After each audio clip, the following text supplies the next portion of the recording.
CM Revanth Reddy బాధ్యతలు స్వీకరించిన తర్వాత ప్రజావాణి కార్యక్రమాన్ని ప్రారంభించారు. ఇక తొలుత శుక్రవారం అని చెప్పిన తర్వాత జనం రద్దీ ఎక్కువగా ఉండడంతో మంగళవారం కూడా ప్రజల నుంచి వినతులను స్వీకరిస్తామని చెప్పారు. ఇక దీంతో ప్రతి వారంలో 2 రోజుల పాటు మంగళ శుక్రవారాల్లో ఫూలే భవన్ లో ప్రజల నుంచి ఫిర్యాదులు తీసుకుంటారు. ఇక ఈ రోజు శుక్రవారం కావడంతో ఉదయం నుంచే ప్రగతి భవన్ వద్ద ప్రజలు క్యూ కట్టారు.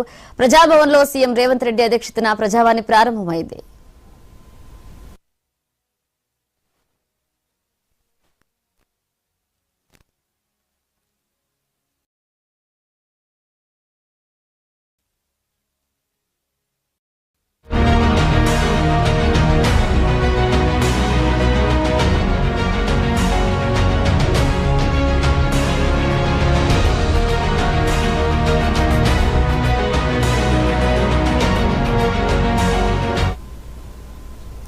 సీఎం రేవంత్ రెడ్డి బాధ్యతలు స్వీకరించిన తర్వాత ప్రజావాణి కార్యక్రమాన్ని ప్రారంభించారు. ఇక తొలుత శుక్రవారం అని చెప్పిన తర్వాత జనం రద్దీ ఎక్కువగా ఉండడంతో మంగళవారం కూడా ప్రజల నుంచి వినతులను స్వీకరిస్తామని తెలియజేశారు. ఇక దీంతో ప్రతి వారంలో 2 రోజుల పాటు మంగళ శుక్రవారాల్లో ప్రజాభవన్ లో ప్రజల నుంచి ఫిర్యాదులు తీసుకుంటారు. ఇక ఈ రోజు శుక్రవారం కావడంతో ఉదయం నుంచే ప్రగతి భవన్ వద్ద ప్రజలు క్యూ కట్టారు.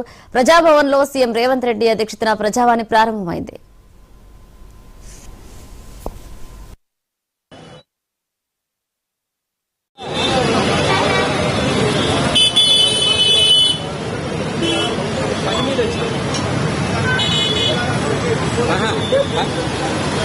वीडियो मंदिर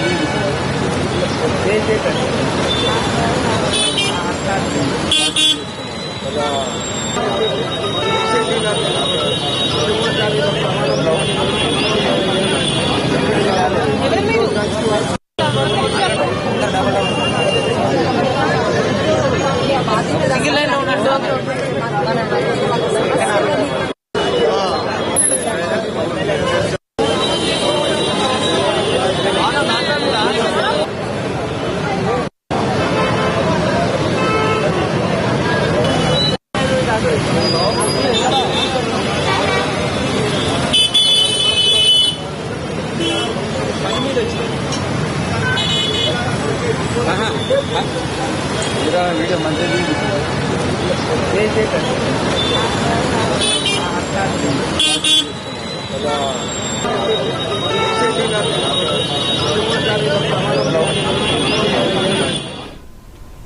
సీఎం రేవంత్ రెడ్డి బాధ్యతలు స్వీకరించిన తర్వాత ప్రజావాణి కార్యక్రమాన్ని ప్రారంభించారు. తొలుత శుక్రవారం అని చెప్పిన తర్వాత జనం రద్దీ ఎక్కువగా ఉండడంతో మంగళవారం కూడా ఈ కార్యక్రమాన్ని చేపడుతున్నారు. ఇక ఈరోజు శుక్రవారం నేపథ్యంలో కూడా ప్రజాభవన్ దగ్గర ప్రజలు రద్దీ ఎక్కువైంది. ఇదే అంశానికి సంబంధించి మరిన్ని అప్డేట్స్ మా కరెస్పాండెంట్ సందీప్ అందిస్తారు. సందీప్, ముఖ్యమంత్రిగా బాధ్యతలు చేపట్టిన తర్వాత రేవంత్ రెడ్డి ప్రజా దర్బార్ ను ప్రారంభించారు. ప్రజా దర్బార్ ప్రతిరోజు ఉంటుందని కూడా చెప్పడం జరిగింది.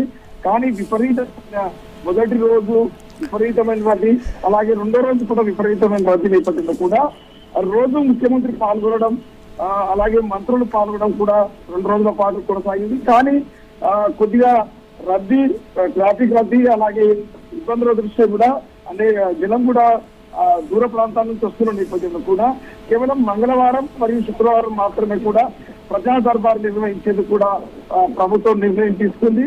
ఈ మంగళవారం అయితే ఈ బుధవారం కూడా ఈ నిర్ణయం తీసుకుంది. ఈ రోజు మొదటి ప్రజావాణి ఏదైతే ప్రభుత్వం ప్రకటించిన మాత్రం కనుక పెద్ద ఎత్తున కూడా జనం ప్రజావాణి వద్ద కూడా బారులు తిరిగారు. వారి కోసం కూడా అన్ని ఏర్పాట్లు చేశారు. ట్రాఫిక్ డైవర్షన్ కానీ, వాళ్ళకు మంచినీటి సదుపాయం కావచ్చు, అలాగే ఎవరైనా వృద్ధులు కానీ ఇబ్బందులు ఉంటాయి కదా, వారికి సంబంధించి వైద్య సదుపాయాలు కూడా అక్కడ ఏర్పాటు చేశారు. ఇప్పుడు అయితే బాధితుల దరఖాస్తులకు సంబంధించి అధికారులు కూడా తీసుకున్నారు. వారు తీసుకున్న నేపథ్యంలో కూడా ఒక టోల్ ఫ్రీ నంబర్ ఇస్తున్నారు.